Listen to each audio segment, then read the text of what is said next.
Hey, lovely people, this is Dev. Welcome to my podcast, The Empower Journal. Hope you're all doing fantastic this week.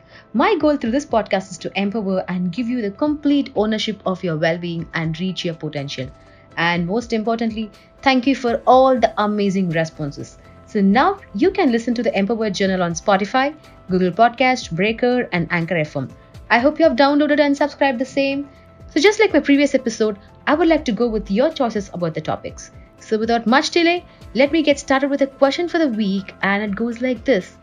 Hey Dave, I'm at the stage in my life and career where networking is super important. However, I hate doing it. I know I need to get out there and make connections, but it always feels so fake. Why don't you share your opinion over it? You know what? First of all, this is a great question. While millions of people resist networking mostly because it feels really unrealistic. Whenever we think of networking, it's like we are in a windowless room with a bunch of people that we don't know, moving around here and there, and we got some hey, hello, and my name is so and so, which is stuck right in their chest. Yeah, I know that's quite annoying. And if you're new to networking, you might have a lot of questions running in your head, like where to start, how to begin a conversation with new people, how to begin a conversation with strangers, how to properly introduce yourself to people, getting more connections that helps your career. You know what? Getting your foot in the door is easier than you might think. Let me tell you how. Networking shouldn't be an event. It's an ongoing organic process of knowing people and building relationship with people you actually like. It should be a lifelong practice, like making new friends every day where you can contribute to each other's life. Because in today's interconnected world, due to the rapid emergency that we're all in and the new technology, the personal interaction has reduced drastically. For example, let me tell you this. If I need to know a direction to a certain location, all I need to do is just use Google Maps. And if I need a career assistance, I could probably Google. Even for school projects, I could just refer YouTube tutorial. See, this is not to say that technology is bad.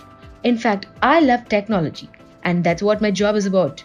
But at the same time, these examples shows how our instincts are changing. In the olden days, we used to turn to people for information, but now we turn to technology. And trust me, talking to people wasn't always easy for me as well. When I started, I used to hide behind a pillar and would avoid every gatherings if I don't feel perfect. Yes, but truly speaking, connecting and building my network have changed my life a lot. I have more friends than I ever imagined possible. Now I have built a personal brand and started sharing my opinions through a podcast, and this Empower Journal is one of the platforms. And if you're thinking I'm not like you, or if connecting overwhelms you, listen to me, you're not alone in this. So here I come with 8 simply super powerful tips to meet new people very authentically without feeling fake, and also build a robust network. Power tip number 1.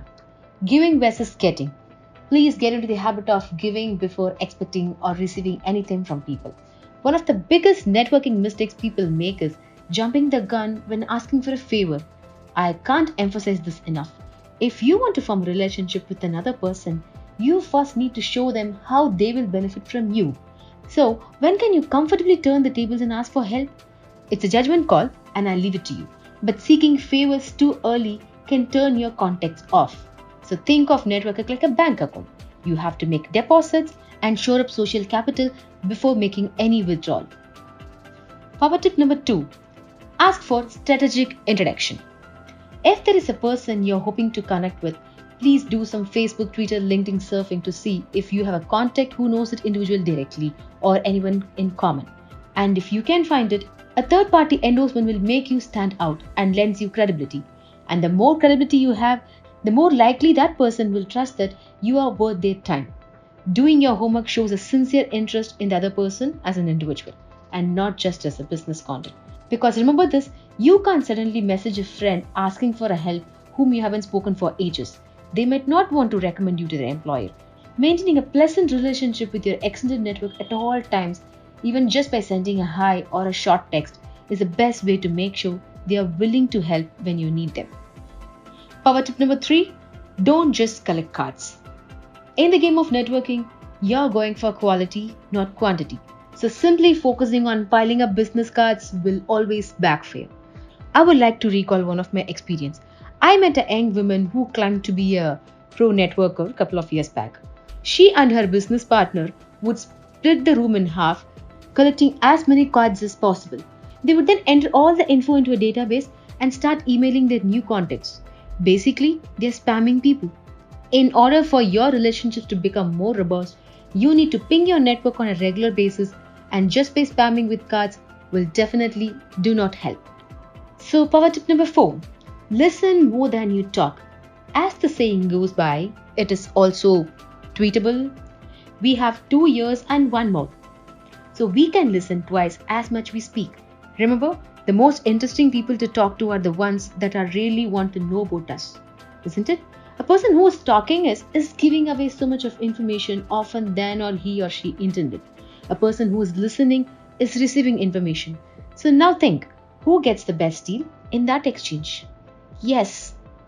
Power tip number 5. Always think long term versus short term. Real relationships build gradually over time. So when you meet first time somebody, don't rush or push agenda on them. Here is what I mean. Let's say you are a passionate children's toy seller and you happen to meet someone who is a distributor in a gathering. Don't get excited and stalk them. Please don't do that. It just doesn't help or just doesn't work that way. Just be relaxed and chilled out and start something like, see, I've got a question about your industry that I would like to explore more. And that opens up a genuine discussion. That's how it has to work. And this is how a long-term relationship also works. Power tip number 6. Do not overcommit and feel guilty. Look, if you start going to a lot of events and conferences or even webinar, you're gonna meet a lot of people out there. It's fine not to stay in touch with everybody. It's okay to meet people and say hi and all that stuff, but you don't want to make a commitment to speak to them again or to stay in touch. Know to recognize your resource with right knowledge. Don't make those false promises or agree to do something just to look nice because you're next to them in person. So if someone wants to go to coffee with you, for instance, and you don't want to do it, don't say like, oh sure, we should do that sometime. Instead, you want to say this: I really appreciate the offer, but my work schedule is full and I don't want to promise anything that's not going to happen. Sounds better, right? Yes. So please start following that. Power tip number 7. Take action immediately. Again, this is a very attractive habit to have. If you agree to do something for someone, take action right away.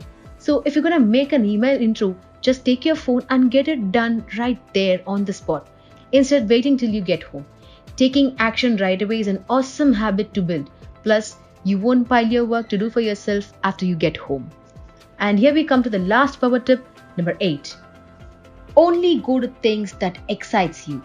Whether it's parties, conference, events, attending webinars, or even coffee dates, only say yes to things that you really want to do.